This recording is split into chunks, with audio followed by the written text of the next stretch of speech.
ক্ষতি করছি।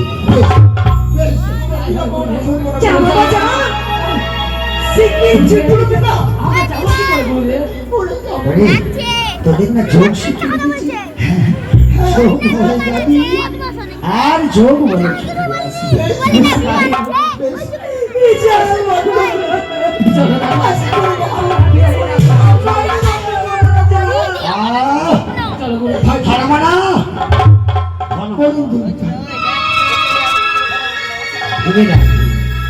জেনে রাখবি সূর্য উদয় থেকে অস্ত পর্যন্ত যখন সূর্য ডুবে যাবে পশ্চিমে তখন আমি ডুবে যাবো অতি শীঘ্রই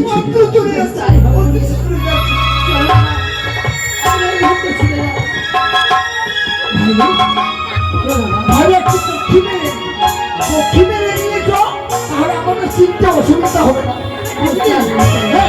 প্রতিটা গাছের গোড়া গোড়ায় ঠাকাবি, ঠাকানোর পরে যেটি প্রাণ পাবে সেই গাছটি আমাদের দরকার।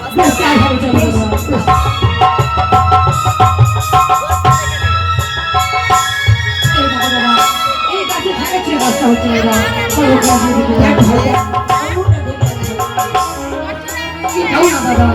তবে ভালো হবে না, এই পাহাড় পর্বতে হবে।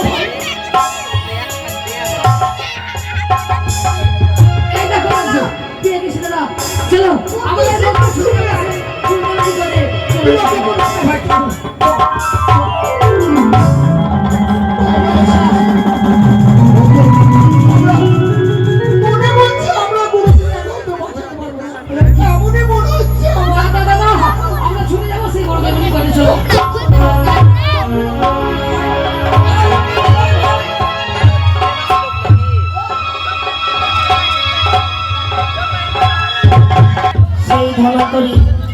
শিষ্যকে পাঠিয়েছে সেই বিশ্বরূপের গাছ আমার জন্য। না না না, এই বিশ্বরূপের গাছ যদি নিয়ে আসে ধনন্তরী প্রাণে বেঁচে যাবে। তাই তো ছলনা করবো আমি, যেমন করে হোক সেই গাছকে হরণ করবো।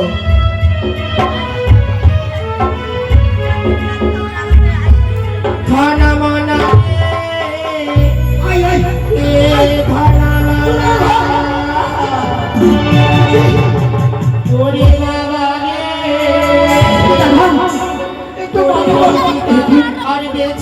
আমাদের রাস্তার মধ্যে যেন কে যেন বসে বসে কান্না করছে না।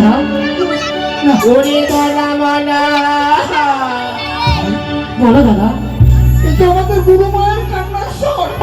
সত্যি বলছো দাদা, তবে আমাদের এই বুড়ো মা রাস্তার মধ্যে কেন কান্না করছে দাদা? তাহলে কি আমাদের বুড়ো পিতা বেঁচে নেই রে ভাই? তুমি জিজ্ঞেস করো না দাদা। বুড়ো মা এমন কি হয়েছে? বুড়ো মা ধরে ধরে পিতা আমি বেঁচে নাই রে।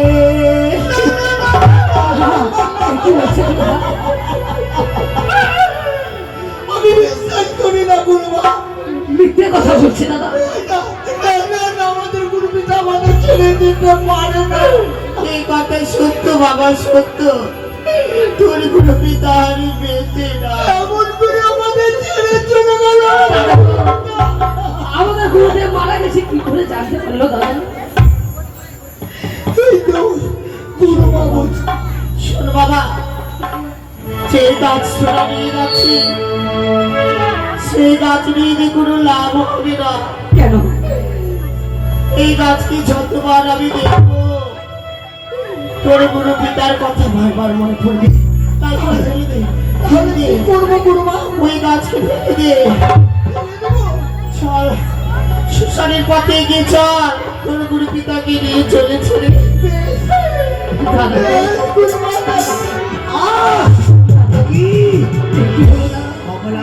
তবে কি আমাদের গুরুদেব কেমন আছে? এই তো গাছকে আমি হরণ করেছি, দেখি ধনন্তরী কি করে প্রাণে বাঁচে।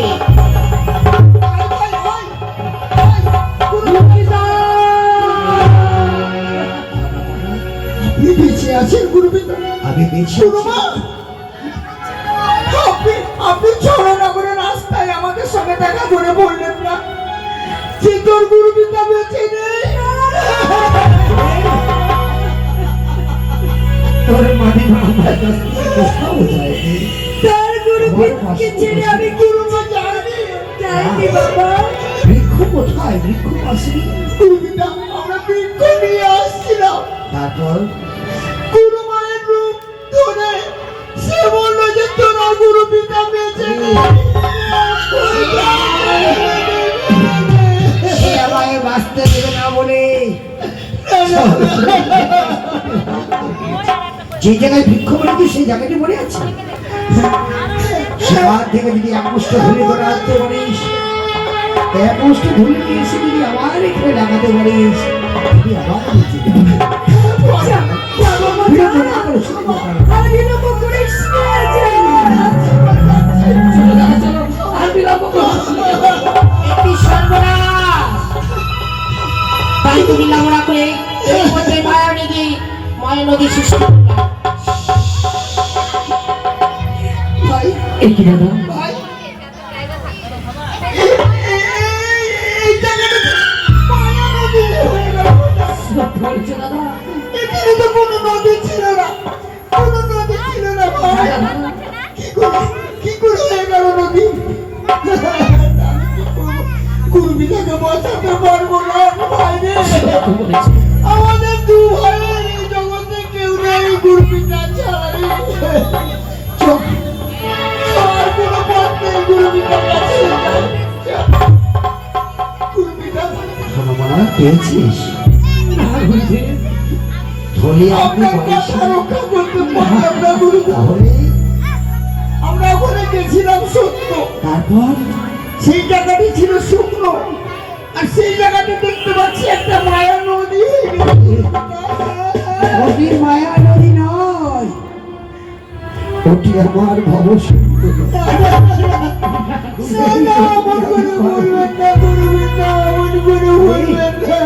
এই ধরামানা নদীর মধ্যে বদবুদ আছে না, সেই বদবুদ নিয়ে এসে যদি আমার ক্ষত জায়গাতে লাগাতে পারিস, আমি আবার মানুষকে সেবা করতে পারি। অতি শীঘ্র চলে যা, এই ফেনা নিয়ে আয়। চলো দাদা চলো, আর বিলম্ব না করে ছুটে চলো। এই যে সর্বনাশ, সেই নদী দিকে চলেছে। ভাইকে বিলম্ব না করে কোথায় নদী? এই মধ্যে আমরা কৌশল ধারণ করে সেই বুদবুদ গুলোকে ভক্ষণ করবো। তাই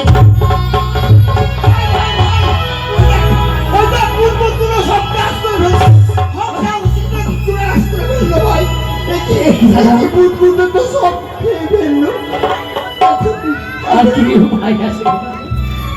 কি করবো ভাই? কিছু বুঝতে পারছি না।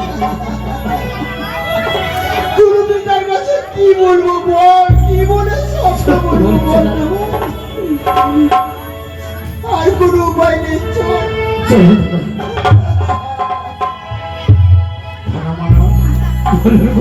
পারলাম না গুরুপিতা, আপনার কথা রক্ষা করতে পারলাম না। আমাকে বাঁচাবার জন্য তোরা বহু পরিশ্রম করবি, মুখ্য হিসেবে শুকিয়ে গেছে। আমাদের কোনো পরিশ্রম নেই গুরুপিতা, আপনি থাকলে আমাদের জীবনের কোনো পরিশ্রম নেই। পৃথিবীতে মানুষের সেবার জন্য এসেছিলাম, আজ আমার অবহেলায় চলে যেতে হবে। একটু আমাকে দাঁড় কর না।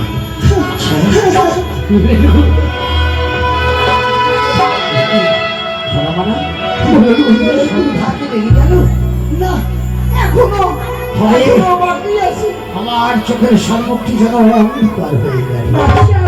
না, আমাদের বলবেন না গুরুপিতা, আপনি ছাড়া যে আমাদের আর কেউ নেই। আমাদেরকে এই দেহের গরম কখনো করবি না, আর ছাড়িস না। এই জীবে একটি কথা বলেছি, ওই অপরাধী দেহ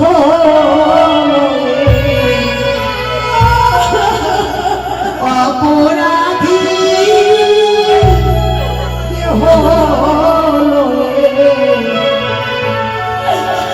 জগতে বেড়া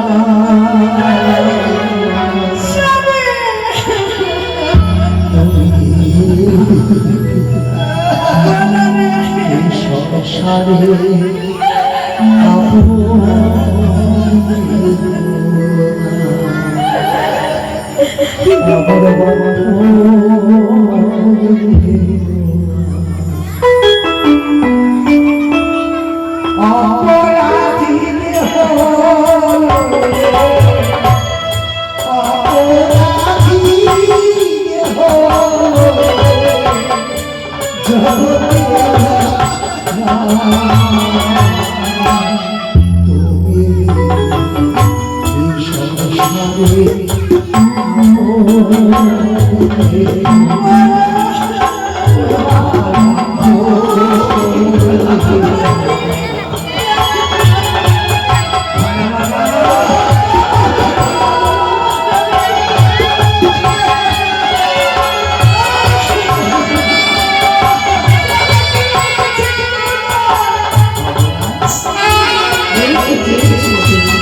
ছোট